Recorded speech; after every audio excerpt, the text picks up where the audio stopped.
Well, this is the Lightweight Boxing Show, and there's a very special guest, a man on a mission, and what a mission it is as well, to become the undisputed super lightweight champion of the world. A battle of Britain, of course, it's England, Scotland, and it's right upon us now. Josh Taylor. Now, Jack Catterall, not many people north of the border particularly are giving you much of a prayer in this. I mean, you've been training, you've been getting ready for this, you've always been super confident, you've had your challenges domestically. He feels that you're not at the same level. Just give us an insight into how physically and mentally prepared you are for this now. Yeah, I think a lot of people forget this is the fight that I wanted. I wanted these big names for these last couple of years through no fault of my own. They've not materialised, but I'm here now. We're a couple of days away from the fight. I'm excited. Stepped aside to allow Taylor Ramirez to happen, to fight Josh. I want to fight Josh, so excited to get in there now and get it going. Jack, you've been mandatory for a long time. I know people go on about Dillian White, but I know you've got to be up there as well. And obviously, you stepped aside to allow the unification fight to happen.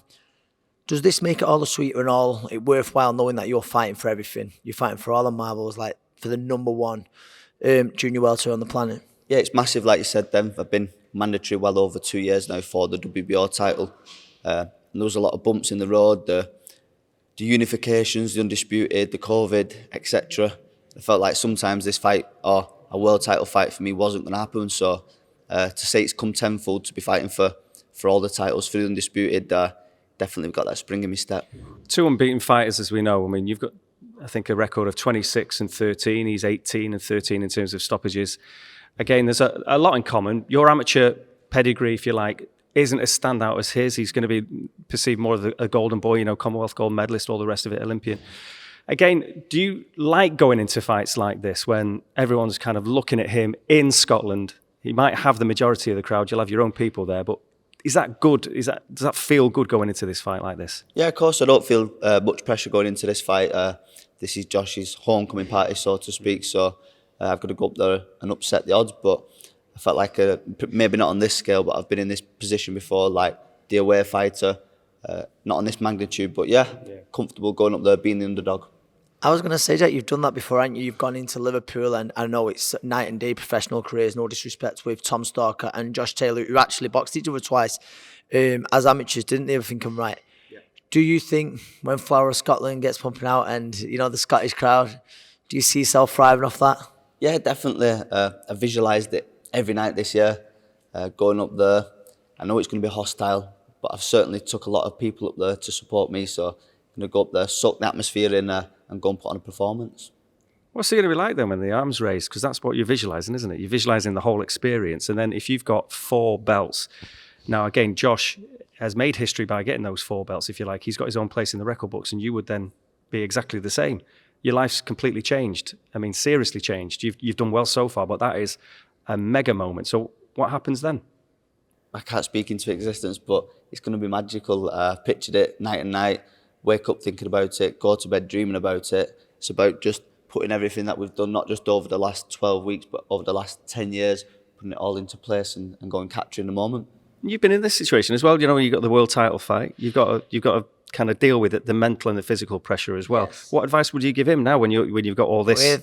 With him, I think, listen, Jack's got an unbelievable team around him. You've been there before with Jamie. I've said it from day one. Josh, I rate massively. But I think Jack's got the right attitude, that laid back attitude, where he's not going to let it ruffle him. I'd say he wouldn't have been in hostility like this before, I don't think. But he's been in similar type of environments, but there'll be nothing quite like a bouncing hydro. But I think Jack's got the kind of right mentality. I'm sure Jamie and Nigel would be able to tell us more about that to deal with this. Get a couple of Southpaws as well. It's always interesting, isn't it? The way how do you feel that styles will meet on the night? You know what? I think that this is going to be a good matchup. Quite enjoyed all the Southpaw sparring throughout the camp. And I was going to ask that, have you brought different people in for the sparring to replicate Josh? Yeah, we've had quite a lot of sparring over the last 10 weeks or so. And even before that, we've had bits of Southpaw, bits of Orthodox sparring earlier on in the year. And then we've been Southpaw. But it kind of matches the style I fight in. I like fighting behind the shoulder. And I feel like I can get that off better fighting against another Southpaw. I've had a lot of good sparring over the last couple of weeks, and it's all coming together now. So expect a good fight. Yeah, finally from me, you go there, you pull it off. Is the talk of a rematch clause, or from then, we was only speaking off, I remember you doing the ABAs over 10 years ago at 64 kilograms. I know that was on the day weigh-in, but Would you have ambitions to sort of, I'm sure you'd look to defend those, but to move up in weight before it's called time? For me, life doesn't exist past February the 26th. I believe there is a rematch clause in Josh's contract, being the champion. Listen, I'd be excited to get a rematch on once to take all the belts off him back in England. That'd be a massive fight. Doing welterweight, if the opportunity come to fight at welterweight, I'd definitely take it if it were the right fight. I've been working with my nutritionist now for 4 or 5 years, and we're doing the weight better every time, so I'm in a good place at light welter.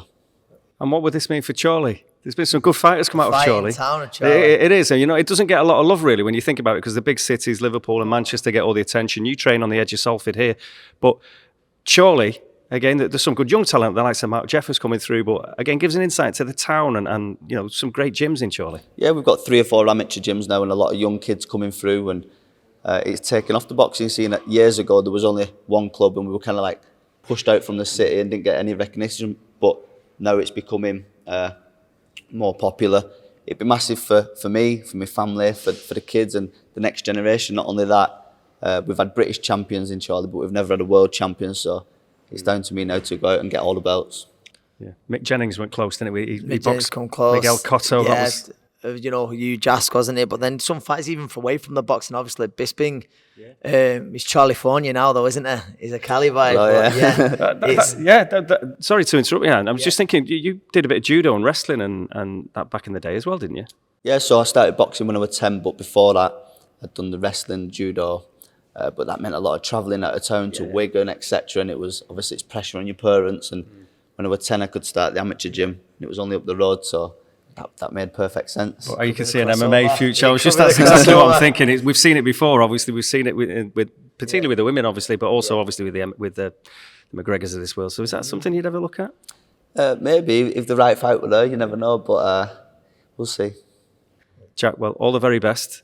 It's a bit of an England-Scotland clash, of course, as well. So it's going to be it's a magic night. And a great fight. I'm really looking forward to it. All the best, Jack. Thank you for coming to the gym, boys. Thanks for having us. Thank you for having us.